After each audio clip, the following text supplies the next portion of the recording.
till I can't no more. I got the horses in the back, horse stock is attached. Hello welcome to IMS। हम पढ़ रहे थे environment engineering,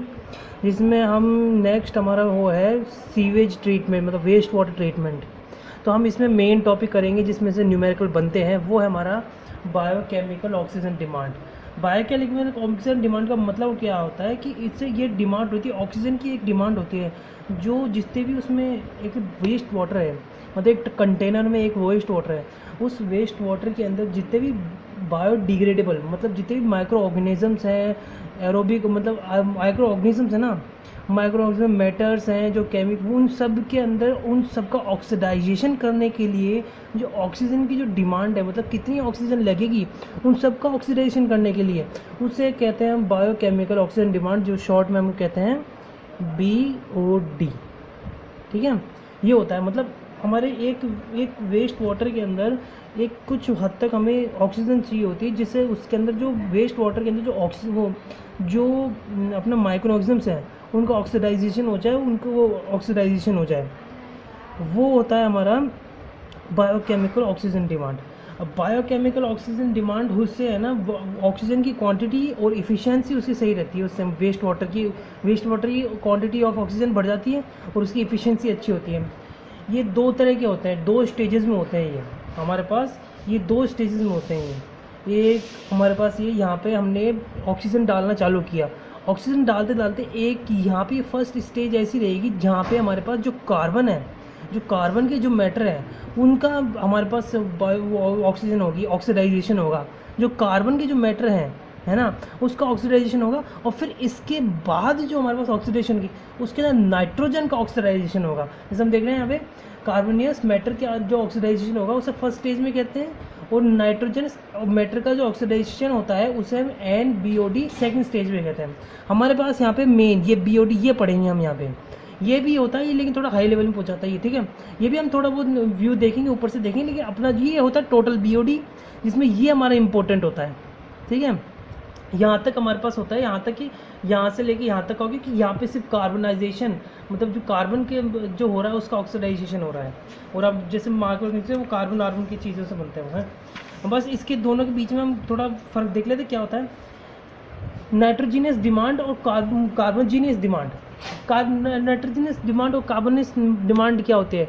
कि इसमें दोनों में बैक्टीरिया अलग अलग होता है। जैसे नाइट्रोजन डिमांड में ऑटोट्रोपिक बैक्टीरिया होते हैं और कार्बोनियस डिमांड के अंदर हेट्रोट्रोपिक बैक्टीरिया होते हैं।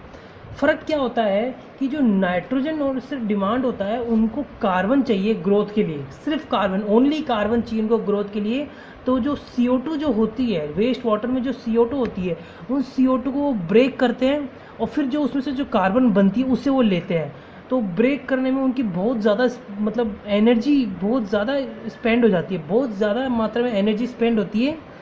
उस एनर्जी की स्पेंड की वजह से उनकी ग्रोथ, मतलब उनका जो रिप्रोडक्शन जो वो है, रिप्रोडक्शन की जो उनकी रेट होती है वो बहुत कम रहती है, कि भाई पूरी एनर्जी उन्होंने खाने में निकाल दी तो रिप्रोड्यूस कैसे करेंगे वो। तो ऐसा होता है यहाँ पे, ये होता है नाइट्रोजन के अंदर। कार्बन के अंदर क्या होता है कि जो कार्बन है, जो कार्बन के लिए कार्बन डायरेक्ट माइक्रो ऑर्गेनिज्म से ले लेते हैं, जो ऑर्गेनिक मैटर नहीं होते, डायरेक्ट ऑर्गेनिक मैटर से ही वो कार्बन ले लेते हैं। इसलिए उन जो हेट्रोट्रोपिक बैक्टीरिया है उनको ज़्यादा वो नहीं लगती है, मतलब ये क्या है, इनको ब्रेक करना पड़ता है, लेकिन एक कार्बन डायरेक्ट ऑर्गेनिक मैटर से ले लेते हैं, तो है ना इनको ज़्यादा दिक्कत नहीं आती, मतलब इनको रिप्रोड्यूस, मतलब इनकी एनर्जी स्पेंड बिल्कुल नहीं होती, तो इनकी जो पॉपुलेशन रेट, मतलब जो रिप्रोडक्शन रेट है जो वो बहुत ज़्यादा होती है। ये दो फ़र्क होता है, और ये सिंपल यही फ़र्क होता है इनके अंदर, वो कुछ भी नहीं होता। इसमें थोड़ा अगर इसमें देखें तो ऐसा होता है कि भाई यहाँ से लेके यहाँ तक ये माइक्रो ऑर्गेनिजम्स, मतलब जो बैक्टीरिया होते हैं, वो इस के अंदर जो प्रेजेंट है, जो वेस्ट वाटर के अंदर जो प्रेजेंट अपना क्या प्रेजेंट है, अपना वेस्ट वाटर के अंदर अपना प्रेजेंट है माइक्रो ऑर्गेनिक मैटर को खा के वो उनको ज़्यादा उनसे कार्बन ले लेते हैं, तो ना उनकी ज़्यादा उनकी एनर्जी लगती है और वो रिप्रोड्यूस भी बहुत ज़्यादा होते हैं।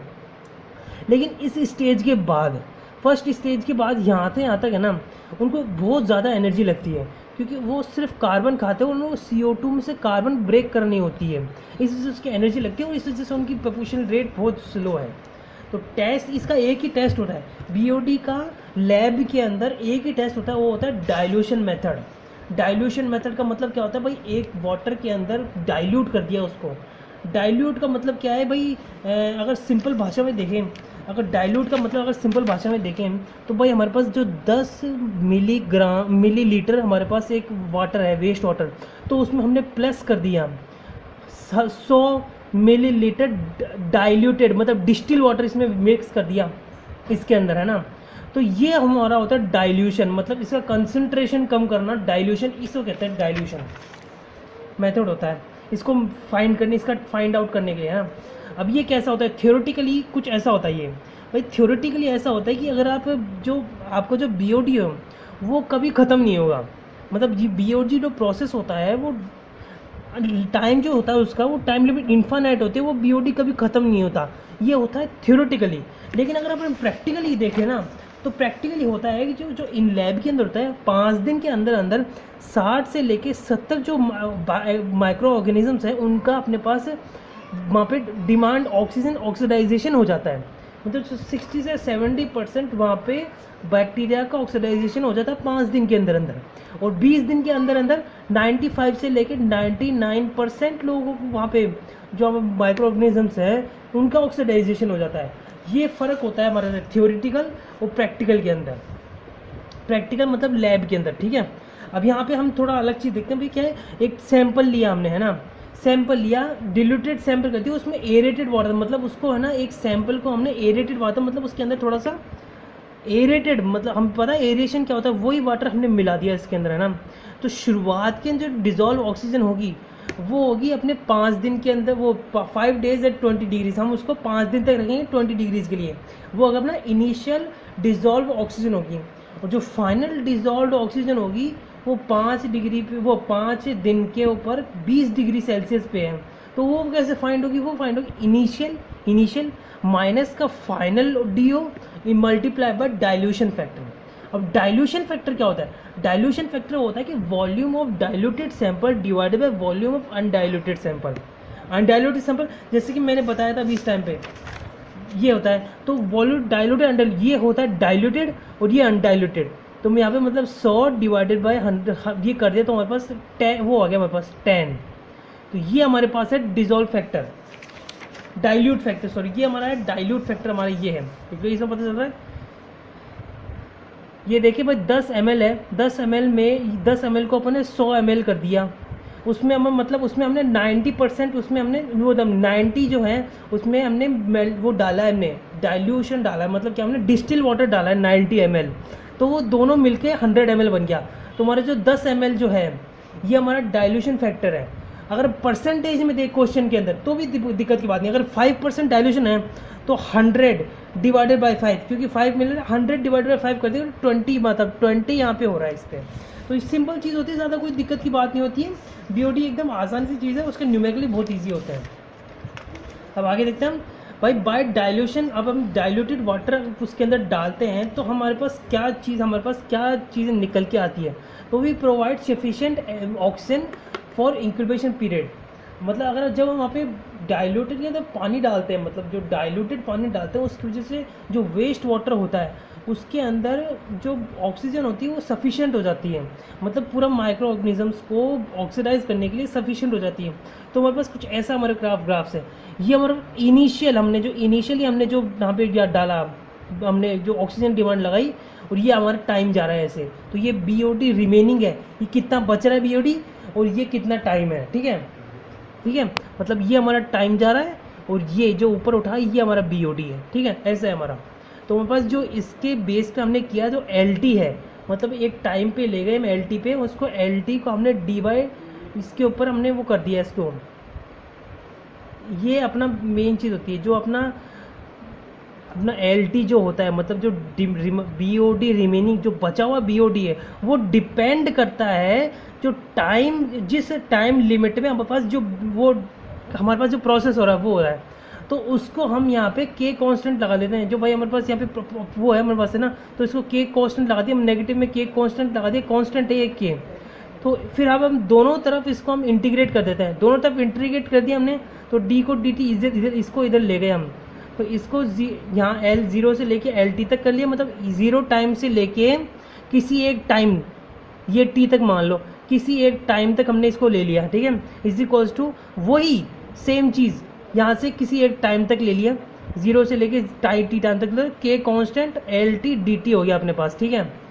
अपना के कॉन्स्टेंट एल टी डी, तो अपने पास इसका फॉर्मूला बन के आता है, मतलब हमारा जो बी ओ डी जो हमें रिमेनिंग है, मतलब हमें बता, अगर हमें बी ओ डी जो बची हुई है उसे कैसे निकालो, उसका फॉर्मूला होता है L T is equal to L naught E के माइनस का टी, ई की पावर के माइनस का टी, माइनस का के टी, सॉरी माइनस का के टी होता है हमारे पास, ये है ना। अब हमें निकालना है भाई हमारे पास कंज्यूम कितनी हो गई, कंज्यूम है एट एनी टाइम, कंज्यूम कितने B O D consumed at any time, तो टाइम क्या है Y T is equals to L initial minus का एल फाइनल। इससे हमें पता चलता है एल इनिशियल मतलब यहाँ पे जो बी ओ डी जो इनिशियली में है ये, और जो फाइनल में है ये, जहाँ पे निकाल रहे हैं उसको माइनस कर दो तो हमारे पास ये, हमारे पास कुछ ऐसा फॉर्मूला हमारे पास बन के आता है, ठीक है। अब इसके बाद हमें क्या होता है, सिंपल सी चीज़ होती है, जो हमारे पास जो के है वो के की वैल्यू कैसे निकालें, के की वैल्यू निकालने का एक सीधा सीधा फॉर्मूला, जो ई होता है उसको हम 10 ले रहे हैं यहाँ पे, हम यहाँ पे ई को हम 10 ले लिए, तो एल नॉट 10 माइनस का के डी टी। अब जो के डी है वो है हमारा के अपॉन में 2.303 इज इक्वल्स टू, ये हमारा हो गया 0.43 के, हमारे पास के हो गया। ये जो के की वैल्यू है ये डिपेंड करती है आपके जो ऑक्सीजन डीऑक्सीडाइजिंग जो कांस्टेंट है वो टेम्परेचर पे डिपेंड करता है आपका, मतलब जो के की वैल्यू जो है वो आपको टेम्परेचर पे डिपेंड करती है, ठीक है। तो वो जो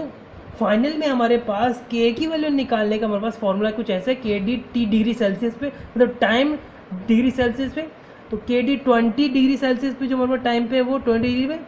और 1.047 टी माइनस का 20 डिग्री, वही सेम चीज़ टी माइनस का 20 डिग्री, मतलब कितना टाइम है यहाँ पे ये देखना पड़ेगा, ठीक है। ये होता है जो के की वैल्यू होती है ना,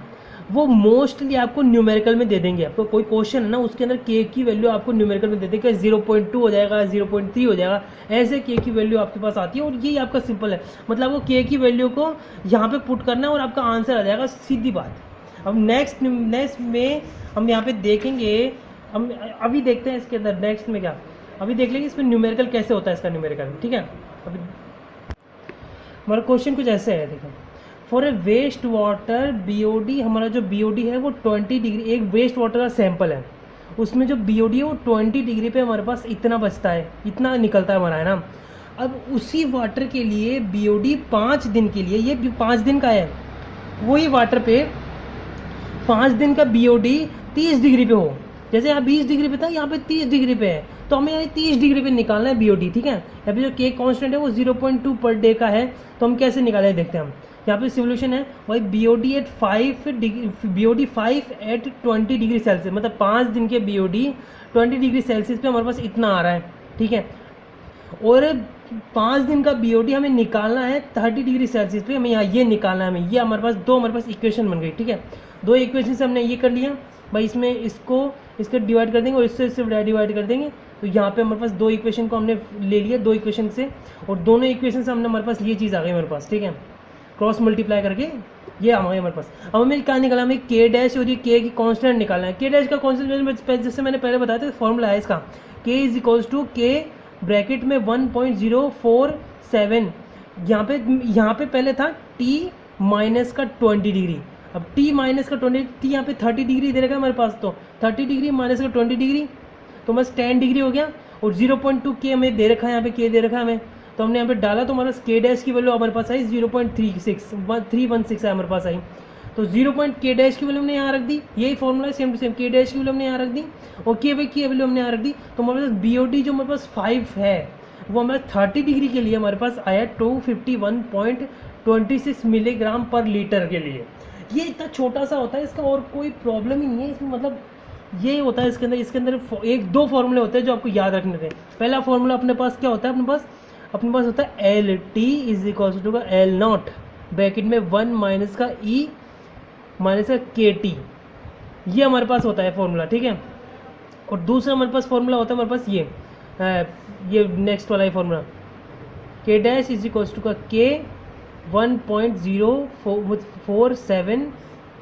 टी -20। इससे आपके ये सारे क्वेश्चन सॉल्व हो जाते हैं बीओडी के, और कुछ भी नहीं है इसके अंदर। और एक वाई का फॉर्मूला है जिसमें हमें निकालना पड़ता है, टाइम निकालना पड़ता है। अगर हमसे टाइम पूछा होता तो हम टाइम इन निकालने का भी फॉर्मूला पड़ता है। तो यही हमारे पास न्यूमेरिकल होता है, हमारे पास और कोई न्यूमेरिकल नहीं होता है। तो अगर आपको कोई प्रॉब्लम हो तो कमेंट कीजिए, नहीं तो थैंक यू वेरी मच, और आगे देखते रहिए। मैं अब से चालू कर हमारा नेक्स्ट हमारा टॉपिक जो होगा वो हमारा होगा सीवर्ड डिज़ाइन के लिए, और फिर उसके बाद से हम चालू करेंगे 4th same and 5th same के हमारे जो टॉपिक्स हैं। हम 4th सेम और 5th सेम के टॉपिक्स लेंगे यहाँ पे हम न्यूमेरिकल्स के हिसाब से। ठीक है, थैंक यू वेरी मच।